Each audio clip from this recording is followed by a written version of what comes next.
আমাদের তুলতুল সোনার বার্থডেতে কি কি রান্না বান্না করা হয়েছিল চলো তোমাদের সাথে শেয়ার করি। Hello everyone, welcome to my another blog. আমার ছোট্ট একটা মিনি ব্লগে আপনাদের সবাইকে ওয়েলকাম জানাচ্ছি। কেমন আছেন সবাই? আশা করি সবাই ভীষণ ভালো আছেন। এগুলো হচ্ছে ঘরোয়া রান্না বান্না, সবগুলো রান্না আমার দিদি নিজের হাতেই করেছে। প্রথমেই আপনাদেরকে দেখাই, খাসির মাংস রান্না করেছে। এখানে ছিল রুই মাছের একটা ঝোল আর কি, তারপরে ছিল মুড়ি ঘন্ট, ছিল হচ্ছে মুরগির রোস্ট, ডাল, পটল ভাজি, আর সাথে ছিল যেটা সব থেকে ফেভারেট, সেটা হচ্ছে পায়েস, যেটা আমরা সব সময় যে কোনো শুভ কাজে রাখি। পায়েস আর মিষ্টি ছাড়া তো কোনো শুভ কাজ হবেই না, তাই না? পায়েসটা আসলে আমাদের অনেকই পছন্দ, আর দিদির হাতের পায়েসটা আমার খেতে না দারুণ লাগে, অনেক বেশি মজা লাগে ওর হাতের পায়েস রান্না। আমার তো দেখেই আবার খেতে ইচ্ছা করছে, মনে হচ্ছে দিদিকে বলি ফোন করে যাতে আমার জন্য একটু পায়েস রান্না করে পাঠিয়ে দেয়, এমনটাই মনে হচ্ছে এখন।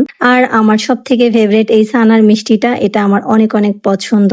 এই হচ্ছে আমাদের তুলতুল সোনার জন্মদিনের আয়োজন। তো চলেন আজকের মতো ভিডিওটা এখানেই শেষ করছি। সবাই ভালো থাকেন, সুস্থ থাকেন। নতুন কোনো ভিডিওতে আবার দেখা হবে। টাটা।